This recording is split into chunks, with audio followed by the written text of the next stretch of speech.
what's going on at number 2 right now? Well, you know, giving everybody an opportunity to compete. It's only been 2 days, 2 days worth of install.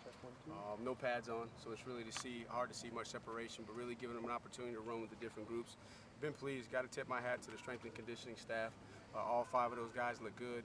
Even the additional walk-on that came in this summer, and Darian Renter, they all look good. They're moving around well, but we won't know any separation until we put the pads on. You hear so much about Feaster during the off season. What's it like seeing him in person? What are you seeing that maybe we're not? You know, he's as advertised. You know, he's fast. He's very fast. But you see a lot more natural running the ability than I anticipated. Because when you watch him in high school, a lot of it was get him on the edge, get him in space, play him at wide out, get the ball in his hands. But looks very natural between the tackles thus far. Again, we don't have pads on, but he's as advertised and very excited about his skill set and his size. You know, he's a big guy, and when he runs, it just looks powerful and fast. How's the attitude? Humble, or is he coming in here with all the hype? And very humble, very humble. You know, and you always look forward to de-recruiting a guy, but so far so good. And when he came in, he attached to Wayne's hip, and Wayne's taking him under his wing. He understands the hierarchy in our room, and it's been pleasant. Is it one of those things with Wayne, with Adam, with Tyshawn, that you try and figure out ways to get him on the field, to get him the ball, whether it's in the slot, kick return, punt return? You know, I would say that with his skill set, but it's still to be determined. You know, we got to get the pads on, see how much he can retain. It's only 2 days in; he hasn't been hit yet. We got to see where the shoulder is. But so far, you would say that based on his skill set, he has something that those other guys don't. When each one of them brings something different to the table, but he's more of a complete package. As good as this offense was last year, how can Mike Williams make it even better? Man, his first catch out was unbelievable. First catch back, and all I could say was welcome back, Mike. But he's worked his tail off. You know, he's about 220 pounds. He's big, strong, and then you have the ability to roll Dion behind him. So it just makes people stay balanced. You know, they got to be balanced into the boundary. Then you got him and Leggett possibly on the same side. That's 2 big guys that create matchup problems. Then you got the ability to run the ball. So I think what it does, it just now makes people decide how they really want to defend us. It seemed like last year we were asking is Wayne Gallman underappreciated all the way through the ACC championship game. Now that there's no secrets, have you seen a difference in him, or is there any difference of how you're treating him with all that attention that he's surely going to get now? I'm treating him that he's still underappreciated because I want him to maintain that chip on his shoulder. But he's a naturally competitive guy, so he's comparing himself to everybody in our program. He's also comparing himself to the best backs in this league, the best backs in the country, and he's driven to be one of the best. And he understands that it's not about talk, it's about performance. And you know, last year's stats and last year's touchdowns isn't going to get his name in the conversation. He has to go out and earn it this year. So he has a chip on his shoulder. And I like that he's considered an underdog. Does he get overlooked by Fournette and Cook and McCaffrey, because this is a particularly good crop of running backs around the country? I would think nationally, potentially, but in our building, in our program, we know exactly what Wayne Gallman means to us. In the emergence of our running game, you know, a lot of it was on the offensive line, but a lot of it was on Wayne Gallman. So he may compare himself. People in the media may say he's underappreciated, but we appreciate him, but we try to keep him humble and keep him focused. Chanel Bell, the tight end? Chanel Bell, the tight end. What was the thought process behind that? No, just his body type and looking at opportunities to get on the field, and he just felt like that was his best opportunity to get on the field. And it was his decision, and he came to us, and Coach Sweeney will let those guys, if they want to take an opportunity to get on the field, he'll let them move. I have to ask, there's been a few articles say Clemson's offensive line may be the best, one of the best 2 in the nation, but another ACC coach said, but they're not going to knock anybody off the ball. They're not physical. Where do they sit in all of that?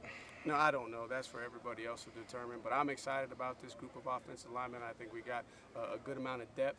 I think adding Taylor Hearn, gives us a little bit more physicality than we may have had in the past. So I'm excited to see, but we're not going to worry about what people say. We're just going to go out and prove it. And that's a challenge. These guys take pride in, ever since we came in, even with Chad Morris, our goal was to rush over 200 yards a game, and they achieved that last year, and they understand that in order for us to be able to do that, we're not going to sneak up on anybody. We're going to have to create a new line of scrimmage. And so when we put the pads on, we'll be able to determine that. How does Hearn's game compare to what Eric McLean brought last year? You know, Hearn's a little bit bigger guy. You can see his body type is a little bit bigger than McLean. Was a natural offensive lineman where, McLean grew into the position. His temperament, obviously Mac was a great leader, that was learning to play the position. Hearn's played it his whole life, and he's got a little bit of that South Carolina country in him, so he's got some nastiness to him. How about Jake Fruimorgan? What do you think he'll bring at that right tackle spot? Drake Fruimorgan, he brings that same level of quickness and ability that Mitch has on that left side. It's just a matter of time of getting him reps. And he was a guy that was a little bit behind because of his shoulder coming out of high school. So he was limited from a strength standpoint, but now he's at an off season. And so you get that same level of quickness and ability, football knowledge and tradition from the high school program that he's coming back that you get on that left side with Mitch. Has John Simpson surprised you a little bit? Not surprised, but good to see him out there moving. That's a big man that can move. He'll have the potential to play a lot of different spots on that offensive line. Don't want to go too fast with him, but he's a big, impressive guy that can move. Is he a redshirt guy this year, do you think, or will he be on the field in 2016? We won't determine that until we get through camp.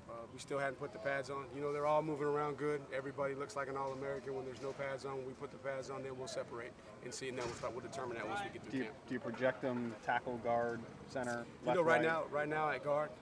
But he projected in the recruiting process. We knew that he played guard, he's comfortable at guard, but he easily has the skill set and the body type to be able to play tackles. A lot like Taylor Hearn. Taylor Hearn's in the same situation. Taylor Hearn naturally probably is a guard, but he's got a body and a skill set to where he can move out the tackle. This is a program that's not had a lot of offensive line highly drafted guys. Is that starting to turn? Do you see a number of players in the first string or second string developmental that are going to start to be day one or day two type guys? Right. I think you're seeing an increase in athleticism, at that position through our efforts in recruiting. Time will tell. They still got to develop. That's a tough position, and that's one of the hardest positions to project. But we got some guys that we feel got some good skill. They're all got the right temperament and the willingness to work, and time will tell. But I do think that there is a different level of talent than may have been here in the past. Coach, how nice is it to have a couple of talented pass catchers in the backfield and Tavian Feaster and Adam Choice, and does that put extra pressure on Wayne Gallman and improve that area of this game? I think it does, but Wayne's working, and again, you got to be careful when you have a lot of different options, that you're not trying to order everything on the menu, that you let things develop and you let them evolve. But definitely for Wayne, that's a point of emphasis for this level, and if he aspires to play at the next level, because we tell him all the time, if you look at most NFL rosters and their statistics, that the third leading receiver is the running back. You got to be able to run the ball, because that quarterback's checking it down. But that puts pressure on him, and he's developing. But time will tell. I know it's only been a couple of days, but your early thoughts watching Feaster? Oh, he's